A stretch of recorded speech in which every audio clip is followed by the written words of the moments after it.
to Complexity Made Simple. My name is Paul Allen, and before we get into today's video, just a reminder, some great news. The design of experiments for 21st century engineers, the Minitab version, has just been released. I know for those of you unfortunate enough to have selected Minitab, you have a great deal of difficulty in understanding this software. So we've created this special version of this text with the Minitab screenshots. The link to lulu.com where you can buy this book is in the description below. And of course, you also have the option of purchasing Drink Tea and Read the Paper, which is the perfect book to go with your green belt or Six Sigma black belt training. The link to lulu.com for that book is also in the description below. And of course, the other thing that we'd really love you to do, please go to buymeacoffee.com and make a small donation. All of these things, the purchase of the books and the donations, they help keep the channel moving. I'm really grateful to all of those people who are currently donating. Many thanks for your support and your help. And now, let's get on with today's video. Welcome to Complexity Made Simple. My name is Paul Allen, and the subject of today's newsletter is why your half-arsed sample sizes are costing you a fortune. Okay, so what are we talking about now? I'm talking about new product introduction, your ability to sample, make prototypes, that type of thing. Take samples right at the beginning of the process before you run in production. Typically what's going to happen, you've designed a product, you've designed a process. The performance of that product and process is locked in by all the decisions you've taken. So in other words, you are going to get a distribution. Maybe you're going to get a distribution that looks like this. It's not particularly capable. We'll say that you're going to get, I don't know, 3%. Probably a little bit too big there, but we'll assume it's 3%. We'll assume that you're going to get 3% in the tails. This is what's going to happen to your process when you go live. In other words, this is what production is going to look like for the next 10,000, 100,000 units. It's going to cost you 6% of everything that you're producing. Okay, now it'd be great to know that before you went live so that you don't make the mistake of going live and then having to deal with the problem once you've created it.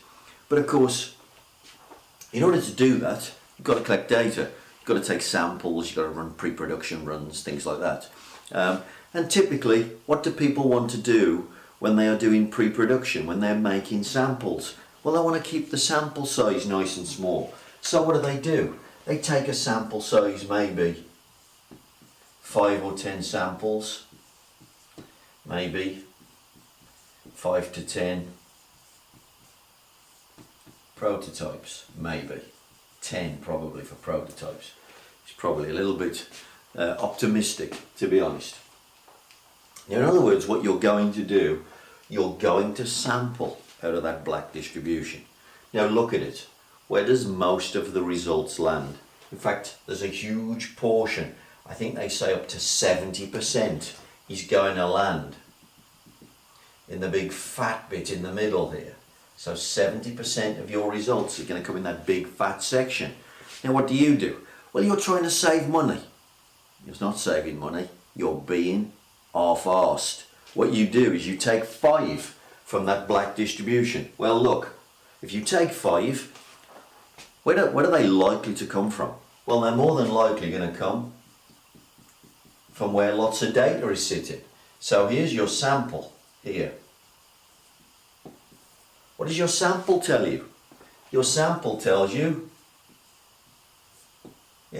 everything. Everything is good to go. So what do? You undersample now. By the way, the sample size you should have taken, 30 to 50. That's all we're asking, because you know what, 6% of 10,000 units is going to be a hell of a lot more than 30 to 50. We just needed to spend a little bit of money and not be half-arsed at the beginning of the process. But now we've gone for 5. 5 has told us that the process is okay. Of course, what happens? We say, let's run the process. Let's tell the customer we are ready to run. We switch the process on, and what do we switch on? We switch on the 6% defect rate, and maybe after a few weeks we begin to realize that the 6% defect rate is sitting there. We can't possibly ship. We can't possibly ship to the customer now without checking all of that production. So what do you have to do now? Now you have to take a sample size which is 100%, because you don't know where the 6% are going to sit in the ones that you're manufacturing. So what have you done? Well, you undersampled when it was really cheap, when all you'd got to do was take 30 to 50. This was cheap. You undersampled when it was cheap. Now what you're doing is you're oversampling, because you're not taking 30 to 50, which you could be doing, by the way. You're not taking 30 to 50 to confirm the production now. You're having to check every single one. And now what you're doing is you are oversampling. And you are oversampling when it's expensive. This is costing you fortunes. You've got expensive equipment. You've got expensive people checking everything, whatever it happens to be. Not to mention the fact you've got 6% rework, 6% remake, or 6% scrap. You are undersampling when it's cheap. You are oversampling when it's expensive.